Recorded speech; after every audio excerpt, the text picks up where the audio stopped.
Donc je vais laisser tout d'abord la parole à Eric. J'invite les autres speakers, si vous voulez monter sur scène, Anne-Lise, Jean-Benoît, vous pouvez venir en même temps que vous serez aux premières loges pour observer et écouter Eric qui va nous parler des cercles du désir. Bienvenue Eric.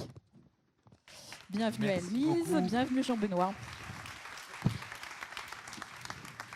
Bonjour à tous.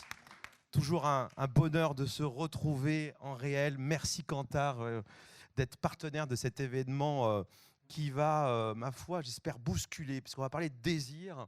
Et j'ai le plaisir de vous présenter une keynote sans démagogie, peut-être qu'il va clasher, mais peu importe, c'est le rapport entre art et luxe.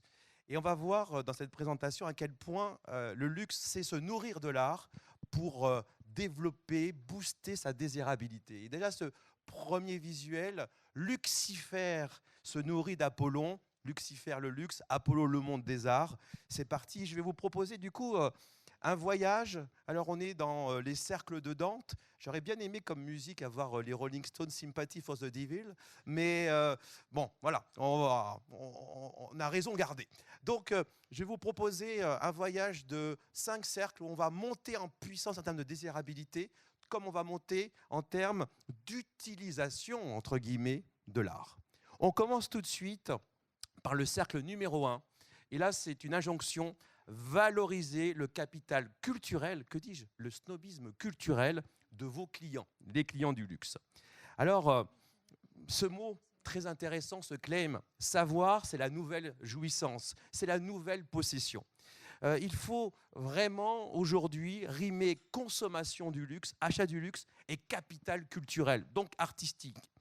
Et c'est vrai que cette appétence pour la culture, elle est fondamentale par rapport à la cible chinoise, de la Gen Z chinoise, qui est obsédée par son développement personnel, en particulier sa culture, dans sa culture. Et c'est vrai que c'est incarné pleinement par ce concept retail que j'adore, qui est le cultural retail, fusion totale entre l'exposition et le shopping, incarné par la chaîne K11, hongkongaise, qui vient mainland maintenant, ou Skippy. Faire briller son snobisme culturel, par exemple aussi, au-delà de la Chine, en assistant sur des cours philosophiques d'Harvard par le créateur de Gucci, et lire son premier livre philosophique, ici. Mais on peut aller encore plus loin dans la valorisation de la cliente. C'est ça aussi, ce snobisme culturel. On voit ici Vuitton qui présente, ma foi, la cliente, la femme Vuitton, comme une grande littéraire parisienne ou comme une collectionneuse d'art aguerrie. Donc vraiment ici, première dimension. Donc le deuxième cercle, c'est exhiber votre factory d'amis, mais pas n'importe quels amis, des artistes et des artistes consacrés. On se rappelle ce visuel historique à quelques kilomètres d'ici à Paris. Ici, alors, vraiment l'idée, elle est simple. C'est de savoir mettre en scène son cercle. On voit le cercle Saint-Laurent, ce nouveau Saint-Laurent qui fait résonance complètement avec le goût culturel qu'avait Yves Saint-Laurent. Le cercle Bulgarie, ici. Ou le premier rang des 25 ans pour la Fendi Baguette. Montre-moi ta liste d'amis célèbres et artistes et je vais te désirer encore plus. On monte dans le désir. Et là, on va parler marketing. J'adore le marketing du luxe, il existe ici. Et cette idée, c'est de multiplier les collisions, j'emploie bien le mot collision artistique avec votre mix marketing. Alors ces collisions, elles ont été conceptualisées par Alexandre Arnaud. Collision où on voit ici que aujourd'hui, on doit être dans un monde d'intersection, vraiment de clash, mais de clash positif entre luxe et culture, pop culture. Et là, c'est la pleine incarnation. Quand vous voyez la dernière grande campagne Tiffany, campagne de marque, eh bien, c'est le prolongement direct des clips du dernier album de Beyoncé, Renaissance. Donc, vous voyez, c'est pas Tiffany qui s'est adapté ici. Non, c'est Tiffany qui s'est adapté et pas Beyoncé ici. Donc, vraiment, on est dans un mimétisme complet, même univers de clip, même univers de campagne, pure collision. Autre collision, on en a parlé, ça peut paraître assez incroyable, cette campagne Gucci qui est un vrai mash-up avec l'univers Kubrick, qui a été finalement autant aimé par les fans de Kubrick, et Dieu sait qu'ils s'étaient obsédés du détail, que par les fans de la marque. Et puis, je parle de mix marketing, et bien sûr, il faut parler de la boutique. Et là, c'est vraiment la collision complète entre art et boutique du luxe. La boutique de luxe devient œuvre d'art, totalement immersive. Comme Ira, on est dans l'immersion. L'immersion dans cette collision, c'est que finalement, dans une boutique de luxe, on se promène dans l'œuvre d'art. On est au cœur de l'œuvre d'art, avec des exemples comme Marni, Gentle Monster, Carita ou encore Vuitton ici. Et puis, on va encore plus loin. Et là, on parle vraiment de marketing. Bien sûr, vous avez tous visité, vous connaissez forcément le Dior 30 Montaigne. Et ce qui est extraordinaire, c'est qu'il y a un pari dans le 30 Montaigne, c'est de faire cohabiter musée et flagship. Et les conclusions commerciales sont étonnantes, puisque M. Beccari nous dit concrètement, eh bien, quand le musée ferme, les ventes baissent. Donc on voit, on est dans cette collision commerciale totale ici. Et puis, collision à travers, bien sûr, les arts digitaux, les jeux vidéo. On voit ici, au terme de produits, avec cette création inspirée de Minecraft. On voit la présentation du flagship, premier flagship, Jacquemus sur TikTok, qui est inspiré de la forme FPS. Et on voit, bien sûr, in fine, saint dessin de la communication et de l'art digital, crypto, à travers cette collection de crypto art chez Tiffany avec le pendentif CryptoPunk. Donc vous voyez, on monte en désir ici, la collision art, luxe crée le désir. Le cercle numéro 4 est très intéressant. C'est faire de l'artiste la voix créative de votre maison, qui est bien utile quand la créatrice a une voix qui porte peu. Et là, l'exemple, c'est Chanel, clairement, où vous avez Kristen Stewart, qui a été consacrée muse du prêt-à-porter 2023 et qui commence par un portrait en creux de qui elle est. Et donc, c'est l'artiste qui est vraiment l'inspiration de la collection. Il remplace quelque part, même renforce la voix de la créatrice. Même chose pour encore Tiffany. Quel est le créateur Tiffany? C'est Beyoncé ou les équipes? Eh bien, en tout cas, Beyoncé donne le purpose de la maison, the joy of being one's unapologetic self-love. Donc forcément, quand vous avez un purpose qui a une petite résonance marketing, eh bien l'impact est moindre. Mais quand du coup vous avez une icône de la pop culture qui le porte, eh bien la désirabilité n'a pas voto ici. Et enfin, pour terminer, le cercle numéro 5. Donc vous voyez, on rentre de plus en plus dans l'intégration. Et là, c'est la consécration totale, l'objet de luxe et objet d'art ici. Donc l'exemple, bien sûr, on l'avait vu à travers Copernic, cette robe performance, mais on peut citer bien sûr l'Arty, Capucine, Vuitton et autres. Mais ce n'est pas simplement l'objet d'art, c'est aussi l'événement luxe qui devient un événement d'art populaire. Avec 3 exemples ici, le grand numéro Chanel, on a forcément aussi Hermès à la Villette, on a Saint-Laurent qui s'invite au musée, mais pas n'importe quel musée, 6 musées. Donc vous voyez ici, là, on est dans cette consécration où l'événement de luxe devient un événement d'art populaire. Et pour terminer, très naturellement, bien sûr, eh bien, c'est le créateur qui devient un artiste. Alors, jumeaux et autres, que nous soit à travers Virgile, Karl ou Demna, on est vraiment dans ce discours. En particulier, je citerai Demna Balenciaga qui propose et qui demande aux créateurs de mode de créer, d'être une plateforme culturelle. Donc vous voyez, on est vraiment dans une fusion totale. Voilà les cercles, 5 cercles, comment le luxe se nourrit de l'art pour développer sa désirabilité. Et pour terminer, j'ai envie de dire gloire à ça. Non, gloire à Lucifer. Merci beaucoup. Merci Eric. Merci beaucoup pour cette magnifique keynote qui finit en feu d'artifice sur les micros. Donc on va passer la parole à Anne-Lise. Anne-Lise, tu es notre experte média créa. Qu'est-ce que tu penses, toi, de tout ça en termes de territoire d'expression ? Alors effectivement, bonjour à tous. Je vais repasser effectivement sur les tendances et les territoires de communication. Comme le soulignait Eric, on a une nouvelle forme d'élitisme fondée sur ce partage d'art et de culture commune. Et comme je suis une experte de la communication et des études, un peu quantitativiste par mon parcours, j'ai souhaité structurer cette réflexion autour de 4 grands pôles. Effectivement, on voit cette tendance d'un partage d'art et de culture élitiste que j'ai appelé sur ce slide Inner Circle et sur lequel je reviendrai rapidement, mais que a magnifiquement illustré Eric à l'instant. Mais au-delà de ce partage culturel et artistique assez élitiste, on a effectivement, selon moi, 3 autres tendances ou axes de communication qu'on observe en croissance, en développement aujourd'hui dans le luxe.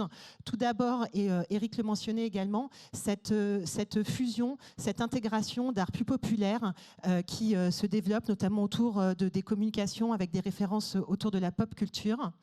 Deuxième axe ou tendance que l'on observe très fortement en croissance ces derniers mois, c'est tout ce qui va être la communication autour d'engagements de transparence, une conscious culture finalement autour d'engagements de réflexion sur la société, l'environnement et la manière dont cela infuse et transforme nos maisons, nos marques de luxe.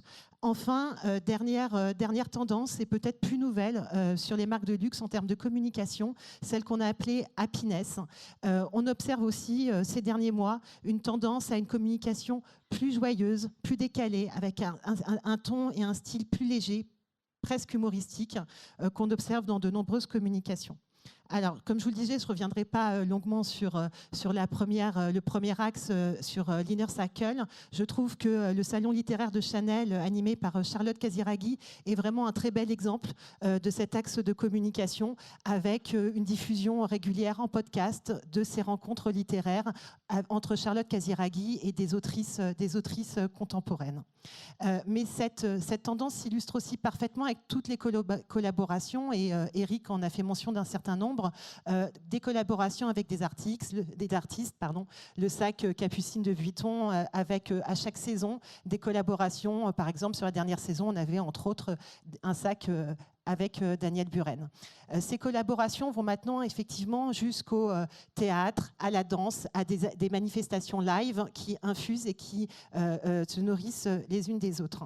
Mais au-delà donc de cet art plus élitiste, finalement, on va avoir également une infusion des codes de la pop culture. Et je pense notamment à cette campagne Balenciaga Simpson qui a été lancée en ce début d'année avec carrément un épisode de la saga Simpson avec Marge qui rêve et qui va avoir à la fin sa robe Balenciaga. Ce qui semble intéressant finalement là de voir, c'est la place croissante de ces cultures populaires et dans toute leur diversité. On vient de mentionner la série télé, mais on va retrouver, comme le disait Eric, les films avec la campagne Gucci en référence, en hommage au film culte de Kubrick. Mais on va retrouver également le hip-hop avec, j'ai un exemple qui me vient en tête assez fortement parce qu'on a eu la chance de le tester avant sa diffusion, c'est la campagne Martel au Nigeria. Donc, cette campagne Martel s'est faite en collaboration avec Davido, auteur, compositeur, producteur américano-nigérian de rap. Et on a eu la chance donc, de la prétester avant cette diffusion. Et on l'a d'ailleurs récompensée dans nos Creative Effectiveness Awards cette année, puisqu'elle s'est hissée au 2e rang du classement télé des meilleures publicités que nous avons pu prétester. Cette campagne donc, est à l'intersection entre marque de luxe et hip-hop, mais également à l'intersection avec le Metaverse, puisque dans cette campagne, on voyage dans un univers de Metaverse avec Davido.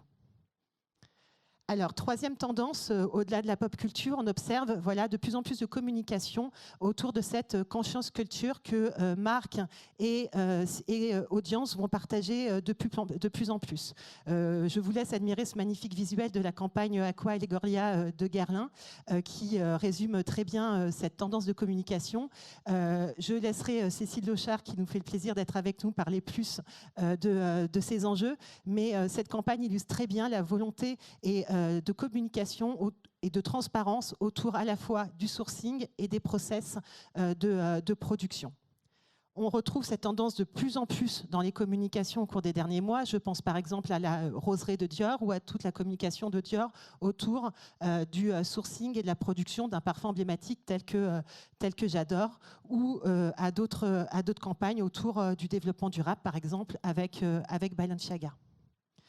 Alors, quatrième tendance, et pour moi, ce que je vous disais, la plus nouvelle aujourd'hui, c'est le développement de communication sur un registre et un ton et style plus décalé, plus léger. Et je pense que c'est quelque chose sur lequel peut-être les marques de luxe allaient moins auparavant. On peut légitimement se poser la question de savoir est-ce que c'est efficace, est-ce que c'est pertinent. Je suis convaincue aujourd'hui que ça l'est fortement, d'autant plus dans un temps, une période chaotique, comme le mentionnait Françoise au début. On a chez Kantar des données qui nous prouvent que les audiences, les consommateurs sont en attente de légèreté, d'aération finalement de leur quotidien. Et ce ton et style plus décalé est tout à fait pertinent pour les marques aujourd'hui, y compris les marques de luxe, pour s'exprimer et entrer en connivence avec leurs audiences. Vous voyez ici l'exemple également mentionné par Eric de l'OEV, avec ces campagnes qui sont à la fois très belles, qui rendent sublimes à la fois leurs vêtements et leurs sacs, mais tout ça dans un univers décalé, léger, prosaïque, avec en l'occurrence là ces végétaux et cette citrouille surdimensionnée. On retrouve ces axes de communication plus légers dans un certain nombre de campagnes assez récentes. Je pense par exemple à la campagne de la fête des mères de Chanel avec ses enfants déguisés en produits emblématiques de la marque, qui a un registre également là très léger, très décalé, ou encore à la magnifique campagne Lacoste de cette année, Unexpected Meetings, qui met en scène des rencontres inattendues sur un ton léger avec un registre créatif extrêmement coloré, joyeux et énergisant. Alors, en experte des études, pour aider à cette réflexion et structurer ces tendances de communication, on a utilisé un de nos outils qui s'appelle Nitscope AI. Nitscope nous permet finalement de décoder les territoires symboliques de communication au travers des motivations profondes des consommateurs à l'égard des marques. On a développé sur cet outil une intelligence artificielle qui nous permet d'injecter des contenus créatifs et d'identifier quel est le territoire symbolique de communication véhiculé par cette communication.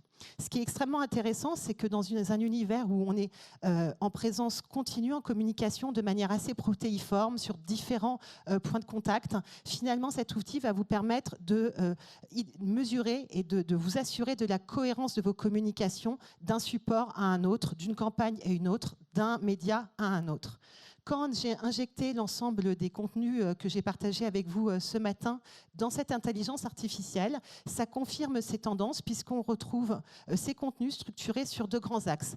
D'un côté, sur l'axe vertical, un axe qui se structure entre tradition, héritage en bas, et en haut, vous voyez un besoin d'énergie, d'exploration, de dynamisme. Et sur le deuxième axe, la communication se structure entre un besoin d'affirmation de soi, assez individualiste, et de l'autre côté, un besoin d'énergie collective, de partage, de connexion à la fois au monde et aux autres.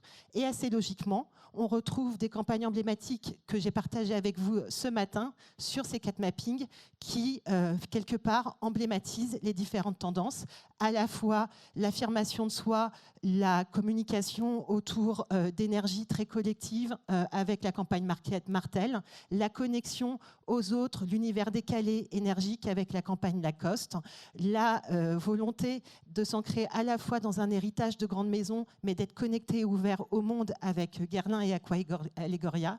Et enfin, avec Chanel, l'ancrage dans l'héritage et l'affirmation de soi avec la campagne sur la montre J12.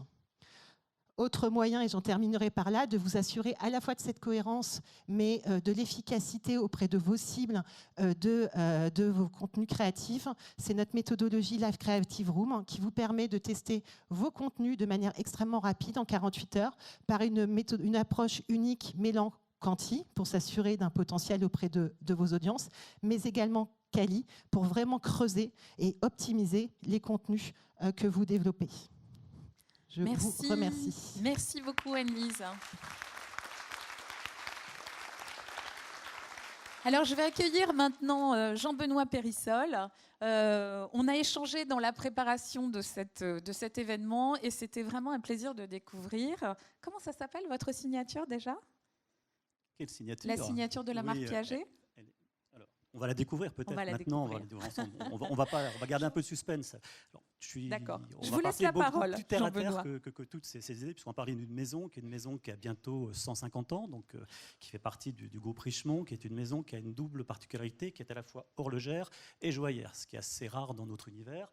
Voilà le claim dont on parlait tout à l'heure, mais on va l'expliquer un petit peu. C'est une maison qui a une tension un peu particulière, qui est à la fois suisse, qu'on appelle la Côte aux Fées, c'est l'endroit où est né Piaget, à Genève, donc la rigueur suisse avec la montre, avec vraiment des mouvements très précis, etc. Puis un côté un peu de certaine folie qu'a la maison, qui a une volonté de partager la joie, de la joie qui est liée essentiellement à la famille Piaget, avec un personnage qui, au sein du groupe Piaget, a été Yves Piaget, qui est quelqu'un qui était l'ambassadeur de la maison et qui a créé ce qu'on a appelé la Piaget Society, c'est-à-dire il a réuni à la fois des clients, des amis de la maison, qui soient des artistes, des célébrités, des gens moins connus, et ils allaient faire la fête, des dîners un petit peu partout. Et donc il menait une certaine folie qui se retrouvait dans sa création. Donc quand on parle de création chez Piaget, on voit qu'il y a le côté très suisse, très joli mouvement, puis le côté un peu plus sur la joaillerie montre un peu plus particulier.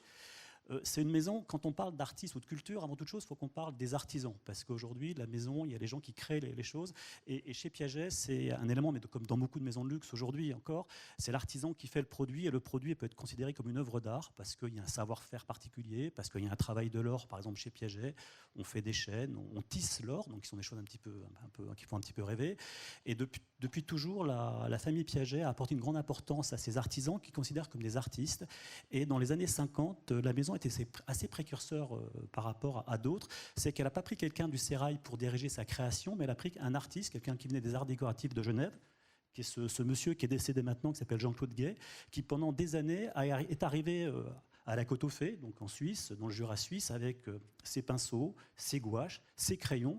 Et c'était un petit peu un choc de culture parce que c'était des artisans qui avaient l'habitude de travailler. Et d'un seul coup, il a insufflé une nouvelle créativité et il a créé des choses qu'on pensait un petit peu pas possible d'être fait parce que techniquement, on disait mais c'est pas possible. Donc voilà. Après, la maison Piaget a une histoire avec la culture et l'art qui est très liée, comme j'ai dit tout à l'heure, avec les rencontres de Yves Piaget, avec un certain nombre d'artistes. Le premier d'entre eux, c'est Andy Warhol, qui était, bon ça je montrais les éléments tout à l'heure, de travail de l'or, etc. Et le premier d'entre eux, c'est Andy Warhol, qu'on voit avec son appareil photo, et la personne qui est là, c'est Yves Piaget. C'est une rencontre, une amitié qui s'est créée entre deux hommes dans début des années 60, à l'époque où Andy Warhol n'était pas encore la star qu'il est devenu par la suite. Et c'est quelqu'un qui était présent dans tous les rendez-vous lorsqu'Yves Piaget allait aux États-Unis, le rencontrait, etc. Et de cette amitié est née la création d'une montre. Andy Warhol, c'est assez connu, était un fan de montres, mais cherchait une montre un peu particulière. Et Guerlain lui a fait ce qu'on appelle la montre Andy Warhol, qui est une montre vraiment assez particulière aujourd'hui, qui avec une pierre dure derrière, donc voilà, qui sortait un petit peu de l'ordinaire pour l'époque. On a eu d'autres rencontres également avec des gens un peu plus fantasques, on va dire avec Dali, qui était un personnage, comme tout le monde le sait, qui était un peu, on va dire, secoué entre nous. Et Dali avait créé, je ne sais pas si vous vous souvenez à l'époque, ce qu'il appelait les Dali d'or. Il s'était fait une monnaie à son effigie. Et au moment de créer cette monnaie, il fallait se tourner vers quelqu'un qui était capable de le faire. Et il se trouve que Piaget lui a dit, écoute, amène-moi tes trucs, on va regarder ce qu'on peut faire. Et il a créé sa monnaie. Et après, Dali a dit, mais ça serait peut-être intéressant, j'aimerais avoir un truc un petit peu particulier, un bijou particulier. Donc on lui a fait ce qu'on appelle une montre à secret. Donc vous voyez, c'est une montre que lorsqu'elle est fermée, on ne voit pas que c'est une montre, on a l'impression que c'est un bracelet. Et quand on ouvre, on découvre ce côté-là. Donc toute la collaboration avec Dali, donc voilà, c'était monté par Piaget, je vous ai mis la publicité de l'époque. Alors, pour être très franc, je ne suis pas certain que c'est révolutionné les ventes chez nous, mais en tout cas, c'est un exploit technique pour la maison. Et après, il y a d'autres choses, des collaborations qui n'étaient pas commerciales, ou finalement avec Armand, qui est l'artiste que vous connaissez, sculpteur, qui a fait tous ces violons. À un moment donné, il y a eu un problème technique qui s'est posé pour lui, c'est comment finalement je travaille l'or et comment je fais l'or. Et une fois de plus, Yves Piaget, qui était ami, il dit, viens, on va regarder à la manufacture ce qu'on peut faire avec toi. Et on a réalisé avec lui ses œuvres d'art. Après, la collaboration a été faite avec d'autres personnes, avec César, etc. Donc je passe qu'il y a eu beaucoup de personnes qui ont été dessus. Et très vite aussi, la maison Piaget s'est intéressée à la photographie en tant qu'art. Donc c'est parti des nouveautés. Donc on a commencé avec Richard Avedon. On n'est pas la seule maison à avoir fait, puisque beaucoup d'autres maisons de luxe l'ont utilisé. Mais les premières campagnes qui ont été faites avec Richard Avedon. Après, on a travaillé avec Pierre et Gilles, ce qui était assez nouveau dans cet univers dessus. Et après, la dernière campagne qu'on a pu faire avec Michael Johnson sur cette campagne. Ce qui est amusant, c'est, j'en disais tout à l'heure, les différents cercles. C'est vrai que nous, ces cercles-là sont inhérents à la maison, notamment cette notion de joie, de travailler avec des collaborations. Et surtout, c'est une maison qui a toujours été assez en avance sur son temps, de par ses créations, de par ses éléments, et la culture est intrinsèque. Et c'est vrai qu'aujourd'hui, on essaie de retrouver ces éléments-là, c'est-à-dire qu'on a des racines qui sont importantes, les ailes qu'on va lui donner sont en train d'être développées, et dans 2 ans, on va fêter nos 150 ans, donc là, il y a des petites surprises qu'on vous réserve, notamment au niveau de l'art. Et voilà, je vous remercie pour votre attention et une dernière création. Merci.